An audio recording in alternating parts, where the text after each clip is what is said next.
Hi everyone. Last video la Java installation பார்த்திருந்தோம். So இந்த வீடியோல Eclipse installation பார்க்க போறோம். Eclipse installationக்கு இந்த following steps தான் நம்ம follow பண்ண போறோம். So just step wise இதோட explanation கொடுத்துறேன். Next அதோட execution பார்க்கலாம்.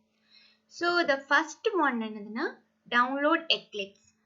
Eclipse வந்து Windowsல install பண்றதுக்கு ஒரு .exe file தேவைப்படும்.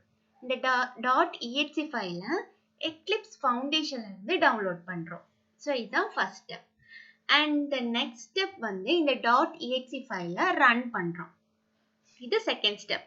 And the next one வந்து இந்த Eclipseக்கு நிறைய packages இருக்கும். So அதுல நமக்கு என்ன package தேவையோ அந்த package வந்து select பண்ண போறோம். நம்ம Java தான் யூஸ் பண்ண போறோம். So நம்மளோட பேக்கேஜ் வந்து Eclipse IDE for Java developers. இந்த பேக்கேஜ் செலக்ட் பண்ண போறோம். Then install அது எங்க போய் இன்ஸ்டால் ஆகணும்ங்கற ஒரு ஃபோல்டர் டீடைல்ஸ் கொடுக்க போறோம். நம்ம டீடைல்ஸ் கொடுக்கலைனாலும் அதே ஒரு டிஃபால்ட் ஃபோல்டரை எடுத்துட்டு வரும். சப்போஸ் அது உங்களுக்கு சேஞ்ச் பண்ணனும்னா கொடுக்கலாம், இல்ல அது டிஃபால்ட் ஃபோல்டரே ஓகே தான். Then the last one installation complete ஆனதுக்கு அப்புறம் இத லான்ச் பண்ணி பார்க்க போறோம். So இந்த steps follow பண்ண போறோம். இதுல the first step என்னது, Eclipse வந்து .exe file Eclipse Foundationல இருந்து டவுன்லோட் பண்ணனும். So இது பாப்போம்.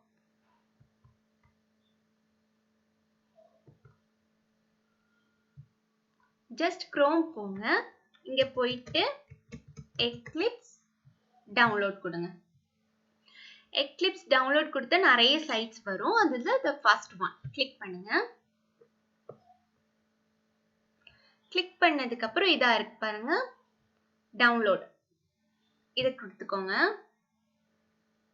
And then இந்த பேஜ்ல again download கொடுங்க. இந்த download கொடுத்தோனே இது இன்னொரு பேஜ்க்கு நேவிகேட் ஆயிட்டு மேல பாருங்க .exe file. இதோட எக்ஸ்டென்ஷன் பாத்தீங்களா, .exe னா ஃபைல் வந்து டவுன்லோட் ஆக ஆரம்பிச்சிச்சு.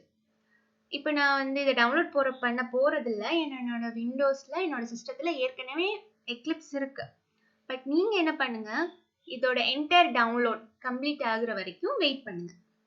டவுன்லோட் ஆனதுக்கு அப்புறம் இங்க இருந்து இந்த .exe ஃபைல்ல, அதாவது ரன்னபிள் ஃபைல், .exe னாலே ரன்னபிள் ஃபைல், டபுள் கிளிக் பண்ணா போதும் ரன் ஆக ஸ்டார்ட் ஆகும்.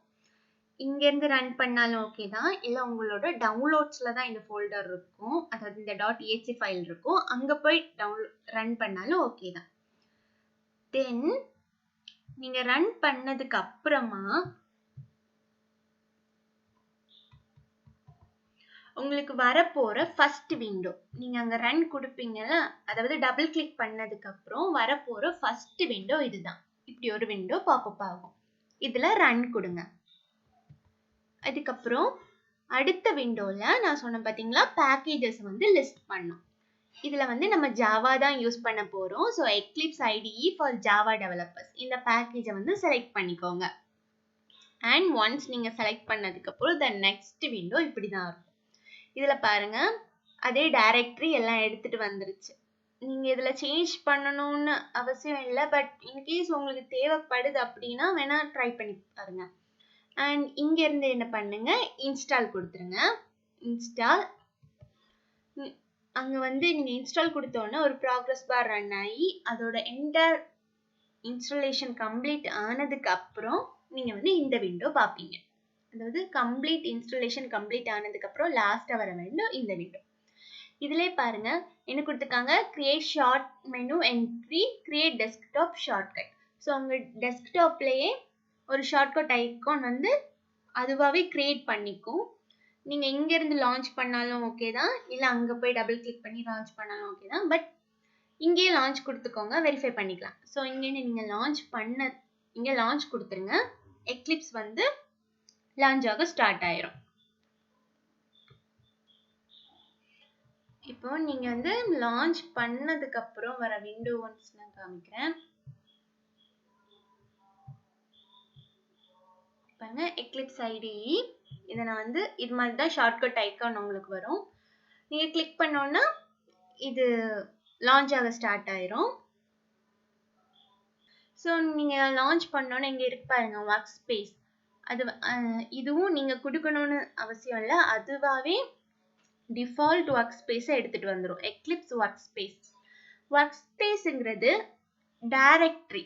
ஒர்க் ஸ்பேஸுங்கிறது ஒரு டைரக்டரி மாதிரி. அது எப்படின்னா, இப்போ உங்களுக்கு சிஸ்டத்தில் வீடியோஸ் இமேஜஸ் எல்லாம் இருக்கலாம், இதெல்லாம் நீங்கள் வந்து தனித்தனி ஃபோல்டர் போட்டு சேவ் பண்ணி வச்சுப்பீங்க.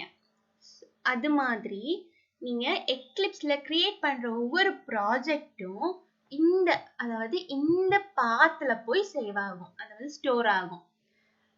அதை தான் இவங்க ஒர்க் ஸ்பேஸுங்கிறாங்க. ஒர்க் ஸ்பேஸுங்கிறது நத்திங் பட் ஒரு டைரக்டரி. அங்கே வந்து உங்களோட ப்ராஜெக்ட்ஸ் எல்லாமே இருக்கும். நீங்கள் இதை சேஞ்ச் பண்ணவும் பண்ணலாம், இல்லை இதே கொடுத்து லான்ச்சும் பண்ணலாம். சேஞ்ச் பண்ணுறதுன்னா நீங்கள் ப்ரௌஸ் பண்ணி இன்னொரு பாத்தை வந்து கொடுக்குறது, இன்னொரு ஃபோல்டரை வந்து பாயிண்ட் பண்ணுறது. இப்போதைக்கு வந்து இதே ஒர்க் ஸ்பேஸ் கொடுத்து லான்ச் பண்ணுறேன்.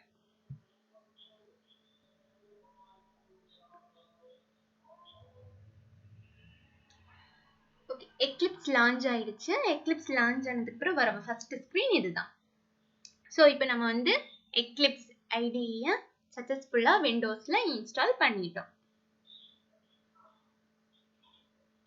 ஸோ இதில் ஐடினா என்னது, ஐடியோட பெனிஃபிட்ஸ், அதனால என்னெல்லாம் நமக்கு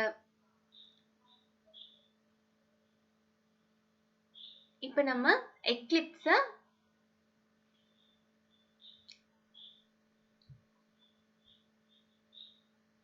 ஓகே எக்லிப்ஸ் லான்ச் ஆயிடுச்சு. ஸோ எக்லிப்ஸ் சக்ஸஸ்ஃபுல்லாக இன்ஸ்டால் ஆனதுக்கப்புறம் லான்ச் பண்ணும்போது இந்த விண்டோ வரும். இந்த விண்டோ வந்தாலே எக்லிப்ஸ் சக்ஸஸ்ஃபுல்லாக இன்ஸ்டால் ஆயிடுச்சுன்னு அர்த்தம். ஸோ நெக்ஸ்ட் வீடியோவில் ஐடினா என்னதுங்கிறது பற்றி பார்க்கலாம். ஸோ இந்த வீடியோ அவ்வளோதான். தேங்க்யூ.